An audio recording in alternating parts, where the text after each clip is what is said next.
sou Marisson Luiz Albuquerque, sou advogado, sou torcedor coxa branca, sócio do Curitiba. Fui convidado pela equipe do site Coxanautas a falar com vocês sobre o pedido protocolado pelo Curitiba no âmbito da Justiça do Trabalho, no sentido de instaurar o regime centralizado de execução. O objetivo deste pedido é unificar o passivo trabalhista do clube numa execução única, arrolada por um determinado período em que o Curitiba tenha condições de adimpli-la. Basicamente é isso.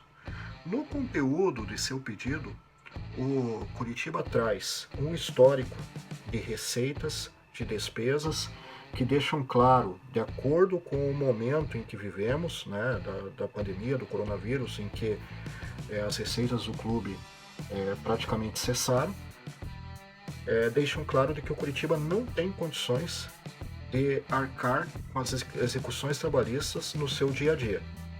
Não tem condições por quê? Porque a cada dia, né, em si, existe um valor a ser pago. Hoje, amanhã, depois, mês a mês existe um valor. E este valor, se cobrado mês a mês, o Curitiba não tem condições de sobreviver, não tem condições de pagar a folha de pagamento, não tem condições de pagar a fornecedores, não tem condições enfim, mover a máquina do clube para o dia a dia. Então é isso que o clube tenta deixar bem claro nesta petição.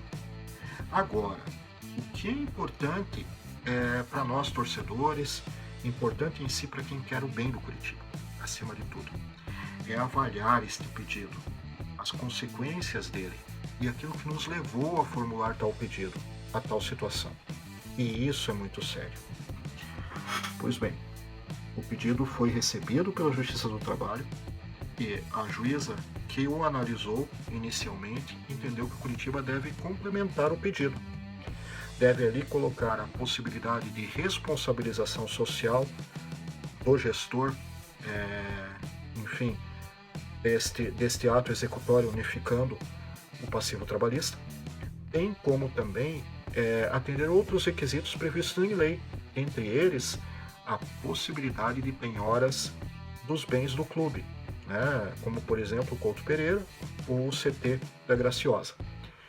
Guarani de Campinas fez um acordo semelhante, não cumpriu, teve seu estádio, o Brinco de Ouro da Princesa, levado a leilão, que não se concretizou tão somente por questões judiciais inerentes a este processo de leilão, mas corre um risco enorme de vir até, inclusive, a perder seu estádio. Pois bem, isso pode acontecer com o Curitiba. Se de repente não cumprir com o acordo, isso pode ocorrer, pode acontecer. Veja tal situação, a que ponto chegamos.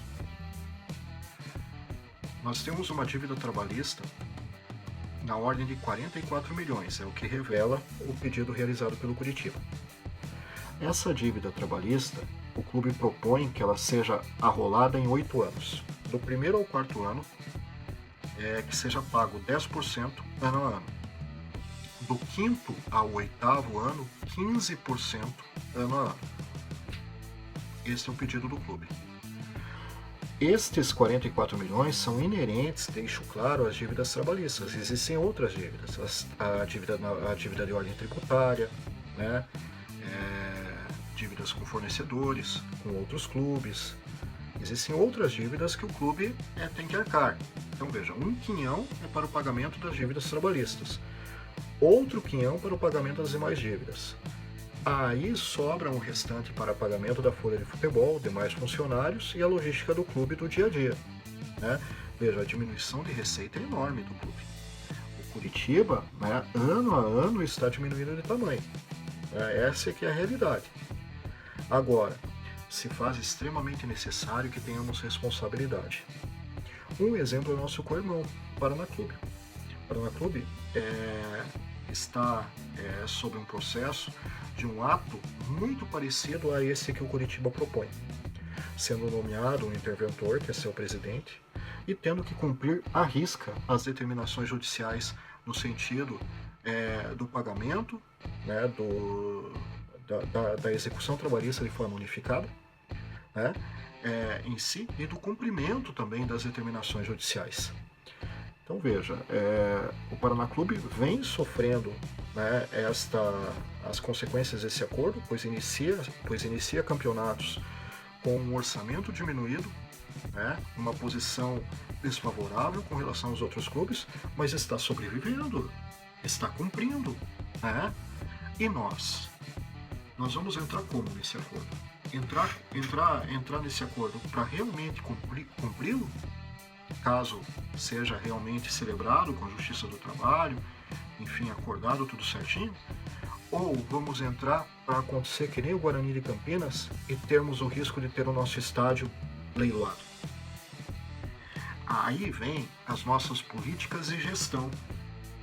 Será que a nossa política de gestão do departamento de futebol realmente ela está correta? Realmente ela é assertiva no ponto de não gerar gastos extremamente irresponsáveis? Será que a renovação com atletas que não desempenham aquele futebol que está a contento do clube realmente são assertivas? Renovação com atletas que vivem no departamento de futebol, no departamento médico, por exemplo.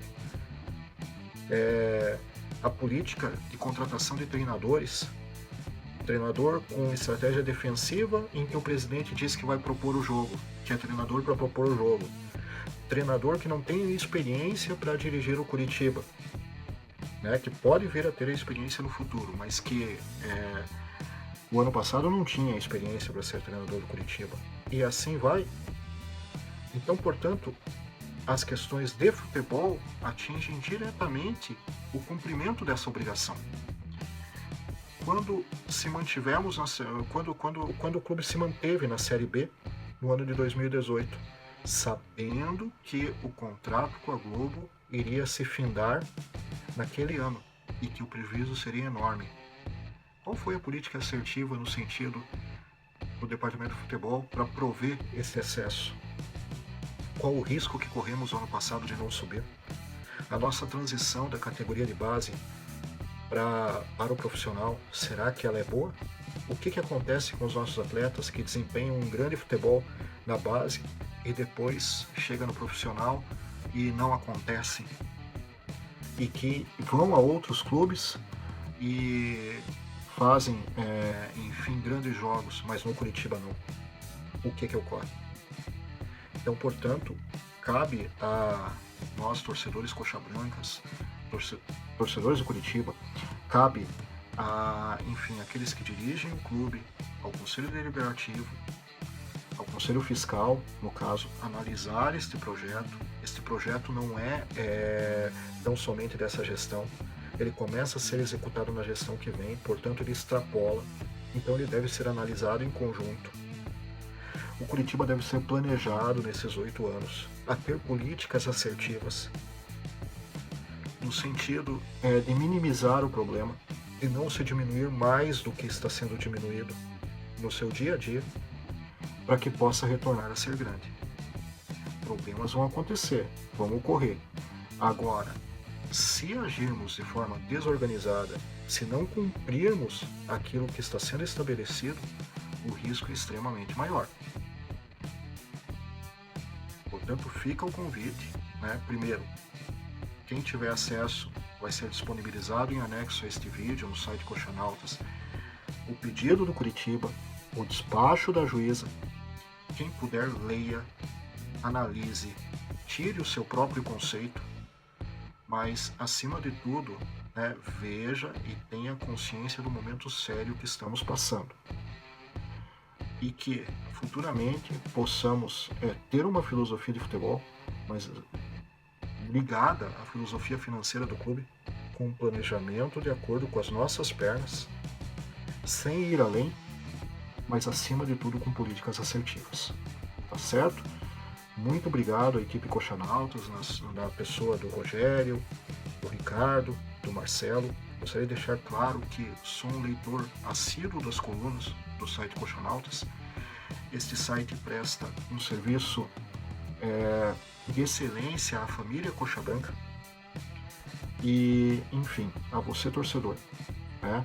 vamos participar cada vez mais, vamos ter consciência, acima de tudo, daquilo que vem ocorrendo no clube, né? Para que juntos nós possamos fazer dele maior e cessar esse processo de diminuição. Um grande abraço a todos.